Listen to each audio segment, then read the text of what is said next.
Now, students, we will discuss about the staff morale. In staff morale, there is a topic called morale depressant and morale stimulants, and we'll discuss about the indicators of low morale and high morale and the advantage and disadvantages of low morale and high morale. Now, first, let me define you the morale depressant.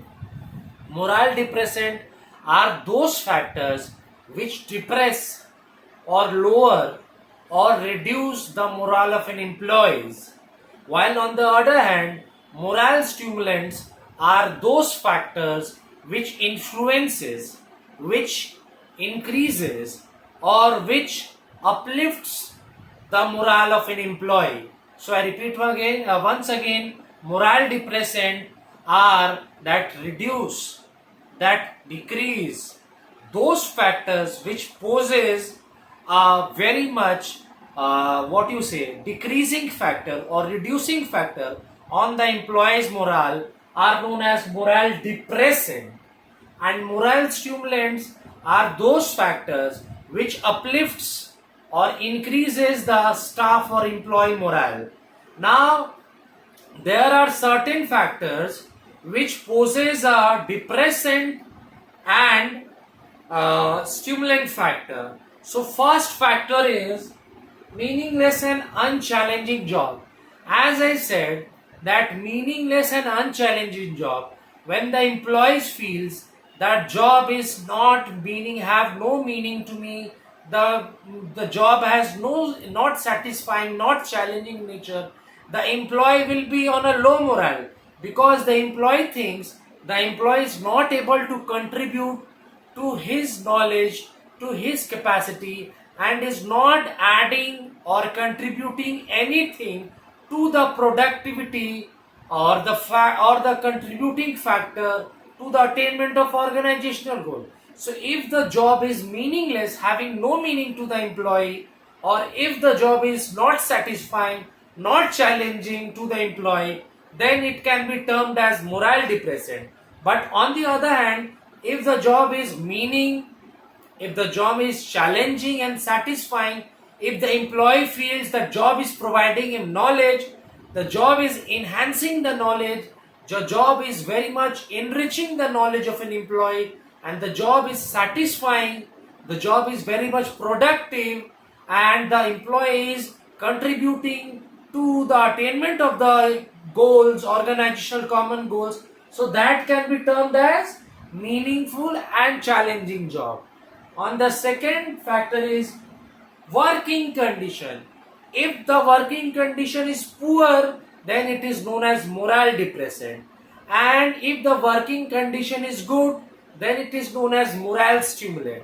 So if the working condition are poor means the working condition is bad, pathetic, it is not clean, it's unhygienic in nature, it stinks, it's not well lit, not well ventilated, all clutters, no spaces are there. So that working condition is termed as poor, and that will be termed as morale depressant to one employee. And on the other hand, vice versa, if the working condition is good, if the working condition is spacious, clean, clear, airy, well lit, well ventilated, no noise, and extremely good, so that is termed as morale stimulants to the employee. And the next factor is supervision. Supervision can be termed as morale depressant as well as morale stimulant.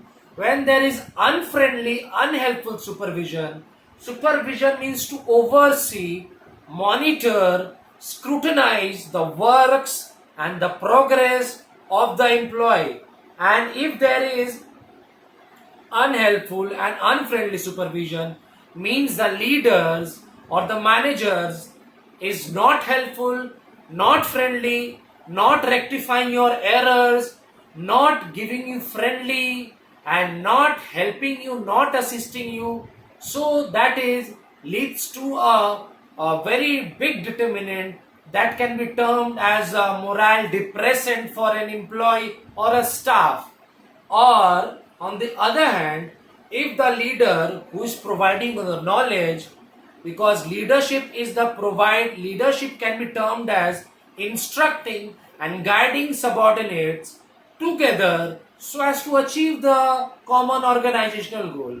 And if the leader is friendly and helpful, so if the leader provides all the instruction clearly, is helpful enough, rectifies your mistakes and errors, provides you the solutions and answers, helps you in every way, or redresses your problems and grievances, provides you the answers, helps you in your defects and mistakes and errors.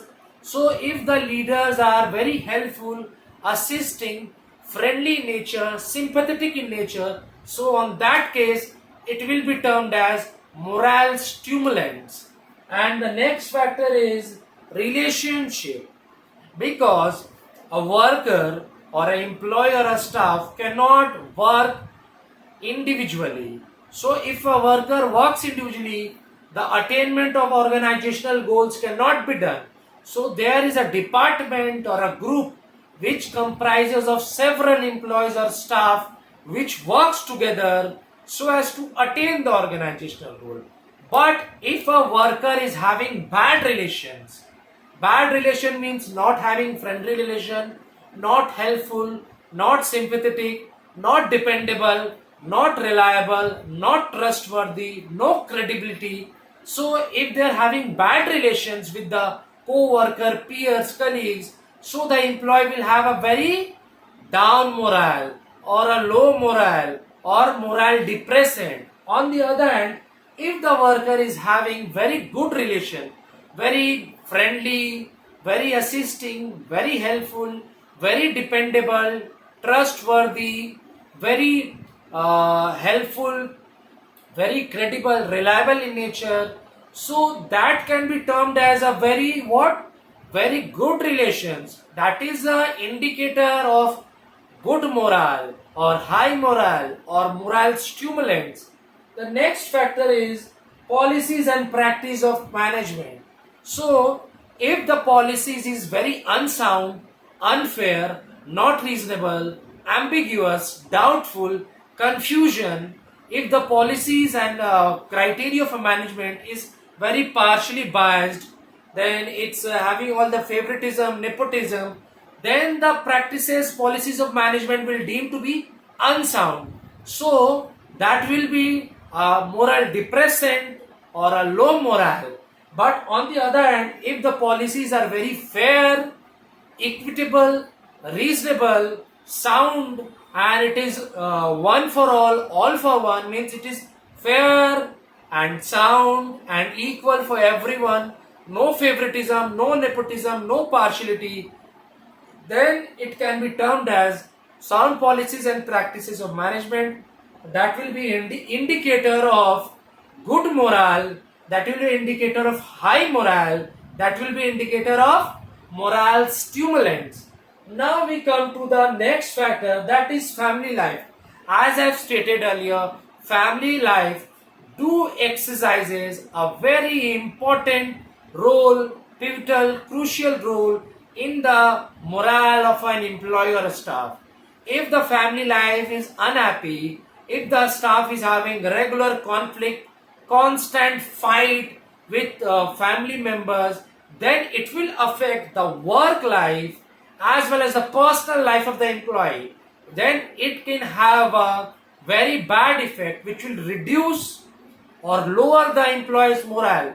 So it can be termed as morale depressant. While on the other hand, if the employees or staff family life is very happy, they are very joyful, jovial, coordinating, cooperating, and having a very comfort relationship with the family members, then it will be termed as happy family relationship, and this is an indicator and the advantages of high morale, and that can be termed as your morale stimulants. Next we move to public image of a company. public image of a company also have a very good influence impact on the employee or staff morale.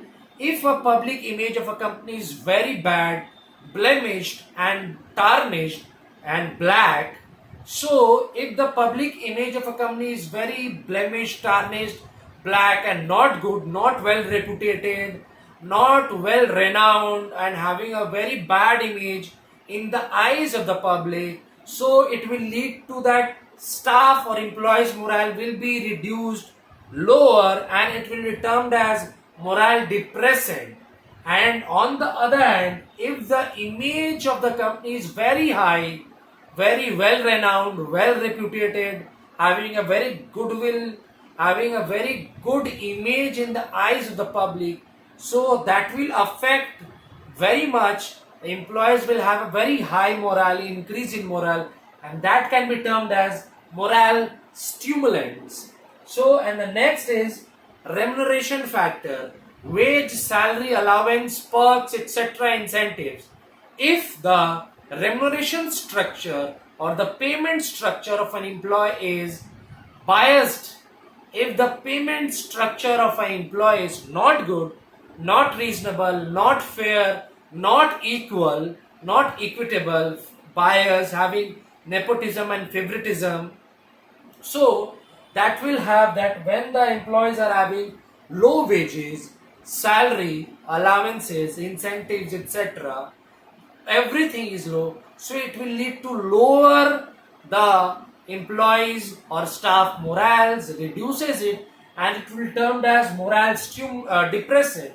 On the other hand, if the employee or staff wages, salary, allowances, perks, incentives are very reasonable, fair, high, then and equitable, equal for all, so there is no favoritism, no nepotism, no partiality. If the employees' wages, salaries, allowances are good, high, then the employees' morale obviously it will be uplifted, increased, and it will be termed as morale stimulant. So, morale stimulants factors, we have done the 8 factors, that is job, that is working conditions, supervisions, relations with workers, policies and practices of management, family life, and then public image of a company, and wage, salary and allowances.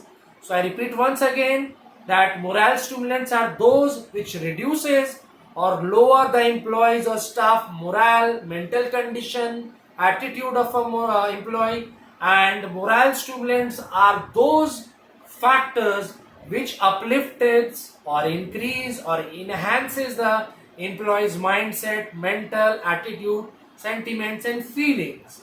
And these are the factors which is 1 to 8, that is morale depressant, and these are morale stimulants, and these are the indicators of high and low morale.